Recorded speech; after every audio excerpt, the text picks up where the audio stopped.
சரி, ஆர்கேர் இல்லை, wrong tree. அதாவது எந்த தருணத்தில் எந்த மரத்தில் ஏற வேண்டும் என்று ஒரு யுக்தி இருக்க வேண்டும். ஒரு தலைவராக இருந்தால், தொண்டராக இருந்தால், குரங்காக இருந்தால் கூட ஒரு யுக்தி இருக்க வேண்டும். அது இல்லாத ஒரு நிலையை தான் பார்த்து கொண்டிருக்கிறோம். இன்றைய நிலையில் இது பேச வேண்டிய அவசியம் என்ன, அதுதான் கேள்வி. அதாவது இவ்வளோ பிரச்சனைகள் நடந்து கொண்டிருக்கு. இப்போ அண்ணாமலையை மாற்ற முடியுமா? அண்ணாமலையை மாற்றாம நீங்கள் எடப்பாடி பழனிசாமிக்கும் பாஜகவுக்கும் இல்லைன்னா அதிமுகவுக்கும் பாஜகவுக்கும் ஒரு உறவு கொண்டு வந்துட்டீங்கன்னா எவன் மதிப்பா உங்களை? இது ஃபர்ஸ்ட் கொஸ்டின். ஏன் அந்த என்டையர் அலையன்ஸே எங்கே டிபெண்ட் ஆச்சு? இவர் ஒரே ஒரு மனிதர்னால நாங்கள் வந்து 2024 நாங்கள் வந்து உடைச்சிட்டு ஓடிக்கொண்டிருக்கிறோம் என்ற ஒரு வார்த்தையை தீர்மானம் போட்டாங்க. தீர்மானம் போட்டு அதன் பிறகு வந்து என்டையர் கட்சியும் அது சொல்லுச்சு இல்லையா? என்டையர் கட்சி ஆதரிச்சினால்தான், தலைவர்கள் ஆதரிச்சினால்தான் அப்படி நடக்குது. அதன் பிறகு அப்கோர்ஸ் வேலுமணி உள்ள வேலை பண்றாரு, நடுவில் பிரச்சாரத்தில் ஆளக்கானோ சிங்கராமச்சந்திரன் வந்து படுதோல்வி அடைகிறார். அது அடுத்த பிரச்சனை, அதுக்குள்ள நான் போக வேண்டிய அவசியம் கிடையாது. ஆனால் ஒரு தலைமை அப்படி ஒரு முடிவு எடுக்கிறது. அப்போ அதன் பிறகு வந்து ஒரு ஓபிஎஸ் ஆனாலும் சரி, பாக்கி இருக்கிற நபர்கள் ஆனாலும் சரி, இப்படி ஒரு விஷயத்தை கொண்டு வர வேண்டிய அவசியம் என்னன்னு பார்த்தீங்கன்னா, எப்படியாச்சும் மீடியாவில் நிற்போமே, நாம் பேசிட்டு இருக்கிறோமே, இதுதான் அவர்களுடைய கவலையாக இருக்கிறது. அது தருணம் மோசமாக போச்சு. தர்மேந்திர பிரதான் வந்து இப்படி வந்து ஒரு குண்டா தூக்கி போடுவார் வாரணாசி இல்லைன்னு நம்ம யாரும் நினைக்கல. அவர் பேசுனதை வந்து இங்கே பிக்கப் ஆகும்னு அவங்களும் நினைக்கல போல தெரியுது. ஏனென்றால் அது வந்து அந்த கும்பலுக்கான ஒரு செய்தியாகத்தான் இருக்கிறது. அதாவது இங்கிருந்து அப்படியே ஒரு ட்ரெயினில் வச்சு ஆர்.என். ரவி கொண்டு போய் அங்கே கொண்டு இறக்குறாரு. அதன் பிறகு வந்து அங்கே அந்த மூளை செலவை செய்கின்ற ஒரு கும்பல் வந்து வருடம் வந்து வாரணாசிக்கு போய் கொண்டிருக்கிறது. இதில் நமக்கு யாருக்கும் வாய்ப்பு கிடையாது, நமக்கு யாருக்கும் அழைப்பும் கிடையாது, வாய்ப்பும் கிடையாது. கூப்பிட்டுருந்தா நாமெல்லாம் போயிருப்போம். நீங்க எல்லாம் காசு கொடுக்க வேண்டாம், பாஜக காசு கொடுக்க வேண்டாம், எங்க காசுலயே நாங்கள் வந்திருப்போம். என்னன்னு பாக்குறக்காச்சு நம்மளை வந்து கூட்டிட்டு போலாமே. எனக்கு புரிய மாட்டேங்குது, ஏன் நம்மளை எல்லாம் அழைக்க மாட்டேங்கிறாங்க. என்னதான் பண்றீங்க அங்க? காசியில சங்கமம்னு சொல்லிட்டு, காசி வந்து தமிழர்களுக்கும் உரிய ஒரு இடம் சொல்லிட்டு, அதன் பிறகு வந்து அது ஒரே ஒரு பாட்டை வச்சு எவ்வளவு நாள் ஓட்டுவாங்கன்னு எனக்கு தெரியல. பாரதியார் பாட்டை வச்சு எவ்வளவு நாள் ஓட்டுறாங்க. அது ஒரு பக்கம் இருக்கட்டும். ஆனால் இப்படி ஒரு பிரச்சனை வந்ததுக்கு பிறகு இப்படி ஒரு விஷயத்தை வந்து பேசும்போது அது என்னன்னு பாத்தீங்கன்னா, தமிழகத்திலேயே ஏற்றுக்கொள்ள முடியாத ஒரு விஷயமாக மாறுகிறது. அதனால அதிமுக தொண்டனாலும் சரி, தலைமையில் இருக்கிற நபராலும் சரி, ஏன் இப்போ வந்து இப்படி பேசிக் கொண்டிருக்கிறார் என்று நாம் நினைப்போம். வேற ஒன்றும் கிடையாது. என்ன ஏதாச்சும் பேசி நாம் வந்து மீடியாவில் இருக்க வேண்டும், ஏதாச்சும் பேசி நாம் வந்து இப்போ அமித்ஷா வரும்போதோ இல்லை என்றால் மோடி வரும்போதோ நாம ஒரு சலசலப்பை இங்கே கிரியேட் பண்ண வேண்டும் என்ற அந்த அடிப்படையில் தான் செய்து கொண்டிருக்கிறார் என்று பார்க்க வேண்டும். இல்லை கூட்டணிக்கு தயார்னு சமீட்சையா நாங்கள் இவங்களெல்லாம் சேர்த்துக்கல, ஆனால் பாஜக கூட்டணிக்கு எங்கள்கிட்ட ஒன்றும் சிக்கல் இல்லைன்னு திரு கேசிபி சொல்கிற மாதிரி சமிஞ்சையாக புரிஞ்சுக்கணுமா இதை, இபிஎஸோட லெட்டரை? இபிஎஸ்ஐ பொறுத்தவரை அவர் வந்து தெளிவாக இருக்கார். அதாவது பாஜக வந்து எங்களை இந்த ஒரு நிலையில் வந்து விரும்பாது. ஏனென்றால் பாஜகவுக்கு இங்க பிளான்ஸ் இருக்கு, தமிழ்நாட்டில் பிளான்ஸ் இருக்கு. அந்த பிளான்ஸ் எப்போ வந்து ஃப்ரக்டிஃபை ஆகும்னு பார்த்தீங்கன்னா, பாஜகவுக்கு இங்க ஒரு கிரிட்டிக்கல் மாஸ் தேவைப்படுகிறது. அமித்ஷாவை பொறுத்தவரை அது வந்து ஒவ்வொரு பூத்திலையும் வந்து ஒரு 150 பேர் இருந்தால் தான் அதுக்கான அந்த வேலைகள் செய்ய முடியும் என்று இருக்கிறது. அது இன்னைக்கும் சாத்தியமாகவில்லை. இந்த விஜய் உள்ள வந்து எல்லாத்தையும் கலைச்சி விட்டார். இப்போ அவர் வெளியே வந்தால் தான் நியூஸாக வருகிறது. அண்ணாமலை எங்கேயோ போயிட்டார். இந்த நியூஸ் சைக்கிளே வந்து எங்கேயோ பின்னால் போகிற மாதிரி தெரிகிறது. அப்போ அந்த ஒரு இடத்துல இருந்து கொண்டு பாஜகவை பொறுத்தவரை இங்கே வந்து திமுகவை வீழ்த்தது தான் யுக்தி. அப்போ அந்த ஒரு யுக்தியிலிருந்து ஆலோசிக்கும் போது இபிஎஸ் வந்து அவர்களோடு சமரசமாக போறதுல ஒன்றும் பிரச்சனை காணும். ஏடிஎம்கே கூட்டணி பாஜகவுக்கும் தேவைன்றீங்களா? இல்ல அதாவது அவர் அதை பேசுறதுனால மட்டுமே பாஜக வந்து இங்க கூட்டணி வைத்துக் கொள்ளாது. இப்போ சொல்லலாம் அண்ணாமலைனால நாங்க வைக்க முடியாதுனால சொன்னா கூட, அவர்களை பொறுத்தவரை அண்ணாமலையை எடப்பாடியை பொறுத்தவரை பாக்கி தலைவர்களை பொறுத்தவரை யாரும் இதுவரையும் மோடியை பத்தியோ அமித்ஷாவை பத்தியோ ஒரு வார்த்தையும் பேசுனதில்லை. ஒரு கிரிட்டிசிசம் வந்து கிடையாது. நியூ எஜுகேஷனல் பாலிசியில மட்டும் தெளிவா இருக்கிறார்கள். அதுலயும் அவர்கள் வந்து ரொம்ப தெளிவா இருக்கிறார்கள். அவர்கள் மோடியோ இல்லை என்றால் அமித்ஷாவையோ அதுல வந்து குறை சொல்லவில்லை. இதுதான் உண்மை நிலையா இருக்கிறது. அப்போ அவர்களை பொறுத்தவரை பாஜகவுக்கு இங்க இன்னும் களங்காடுறதுக்கு ஃபர்ஸ்ட் தேவை என்ன, ப்ரீ ரிக்வெஸ்ட் என்னன்னு பாத்தீங்கன்னா, திமுகவை தூக்கி போட வேண்டும். திமுகவை தூக்கி போட வேண்டும் என்றால் அது பாஜக அதிமுக கூட்டணியினால் முடியாது என்ற ஒரு முடிவில் வந்து பாஜகவை வந்திருக்கிறது. அப்படியா? நிச்சயமாக வந்திருக்கிறது. எந்த அடிப்படையில்? இல்லை என்றால் அவர்கள் வந்து 2021 என்பது ஒரு பெரிய ஒரு களமாகத்தான் இருந்தது. அந்த 2021 களம் வந்து ரெண்டு பேரும் சந்தித்து தான் ஒன்னாகத்தான் இருக்கிறார்கள். அது ஏன்னு பாத்தீங்கன்னா, இங்கிருந்து கொடுத்த ஃபால்ஸ் ஹோப். பாஜக கூட்டணி வேண்டான்னு திரு இபிஎஸ் உள்ளிட்ட அதிமுக தலைவர்கள் சொல்லும் போதெல்லாம், எங்களால தானே நீங்க 75 சட்டமன்ற தொகுதிகள் வாங்குனீங்க, நீங்க இவ்வளவு இடங்கள் வாங்குவதற்கு எங்க வாக்கும் சேர்ந்து இருக்குன்னு தானே பாஜக தரப்புல சொல்றாங்க ஒவ்வொரு முறையும். இல்ல, அது பாஜக சொல்லலாம். பட் அது வந்து தலைவர்கள்ட்ட சொல்லுங்களேன். அமித்ஷாவோ மோடியோ அப்படி வந்து பேசுவாரான்னு பாருங்க. என்னை பொறுத்தவரை இது மட்டும் அந்த மாதிரியான ஒரு பேச்சு வந்ததே கிடையாது. பிஜேபி இஸ் growing என்ற அளவில் மட்டும்தான் அவர்கள் பேசி இருக்கிறார்கள். அவர்கள் அந்த வார்த்தையை விட மாட்டார்கள்.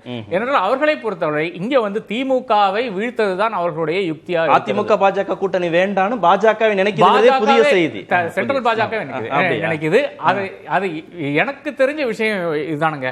அதாவது எந்த அளவுக்கு வந்து எடப்பாடி பழனிசாமி பாஜகவை வந்து ஆதரிக்கிறாரோ, இந்த ஸ்டேட்மெண்ட்ல எல்லாம் ஆதரிக்கிறாரோ, அதனுடைய பின்னணியே வேற ஒன்றும் கிடையாது. அவருக்கு மிக தெளிவாக தெரிகிறது. திமுகவை வீழ்த்த வேண்டும் என்றால் அதிமுகவும் பாஜகவும் சேர்ந்தால் அது நடக்காது என்பது மிக தெளிவாக பாஜகவினுடைய சென்ட்ரல் தலைமைக்கு தெரிகிறது. அதுல தான் இவர்கள் யூனிபிகேஷன் அந்த மாதிரி விஷயங்களுக்கெல்லாம் வருகிறார்கள்.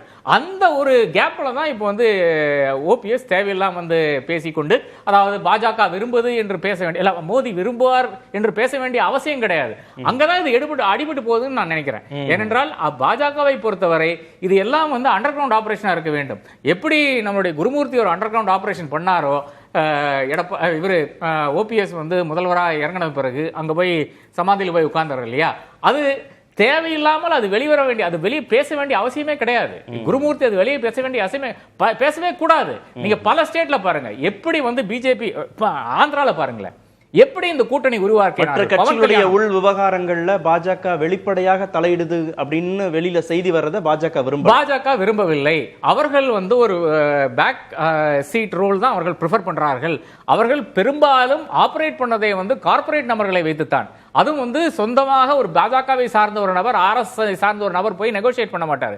ஒரு கார்ப்பரேட் நிறுவனத்தை சார்ந்த நபர் தான் போய் அதுதான் அதிமுக கூட அதே மாதிரி தான் நடந்தது. பெங்களூர் நடந்த பேச்சுவார்த்தைகளாலும் சரி, இங்க நடந்த பேச்சுவார்த்தைகளாலும் சரி, 2021 முன்னாடி இருந்த தேர்தலில் வந்து கம்ப்ளீட்டாக ஃபர்ஸ்ட் வந்து 2 கார்ப்பரேட் நபர்கள் தான் பேசிக்கொண்டார்கள். அதன் பிறகுதான் இவர்கள் வந்து சீனுக்குள்ளாலே வரார்கள். அதுதான் பாஜகனுடைய ஒரு ஸ்டைலா. பாஜக இல்லாத கூட்டணி உன்னை கட்டமைச்சிட முடியும், அதுவும் மெகா கூட்டணி அமைஞ்சிரும்னு இபிஎஸ் நம்புறாரா? அப்போ நிச்சயமாக, அதாவது அவர் ஒன்றும் செய்ய வேண்டாம், அவர் இருக்கிற சீட்ல அப்படியே உட்கார்ந்தா போறோம். 6 மாசம் இப்படியே தள்ளிவிட்டால் நிச்சயமாக பாஜகவினுடைய தயவில் வந்து அதிமுக சூப்பரான ஒரு கூட்டணியை அமைக்கும். அந்த கூட்டணி ஒரு வெற்றி கூட்டணியாக உருவாகும் என்றதுதான் எடப்பாடியினுடைய நம்பிக்கை. கணக்கு சுருக்கமா, அதாவது திரு ஆர்கே அவர்கள் சொல்றது 2021 நிலையை சொல்றாரு. அன்றைய ஸ்டாலின் கிளீன், அவர் மீது எந்த குற்றச்சாட்டு, திமுக கட்சி மீது விமர்சனங்கள் இருந்திருக்கலாம், அன்றைக்கு திரு ஸ்டாலின் அவர்கள் மீது எந்த பெரிய விமர்சனங்களும் இல்லை. ஆனால் இன்றைக்கு இந்த 4 கால ஆட்சி, அதுல உருவாயிருக்கிற ஆன்டி இன்கம்பன்சி, அன்றைக்கு அதிமுகவுக்கு இருந்த 10 ஆண்டு கால ஆன்டி இன்கம்பன்சி, அந்த நிலைப்பாடுகள் இன்றைக்கு வந்து முழுமையாக மாறி இருக்கு. இது ஒன்று.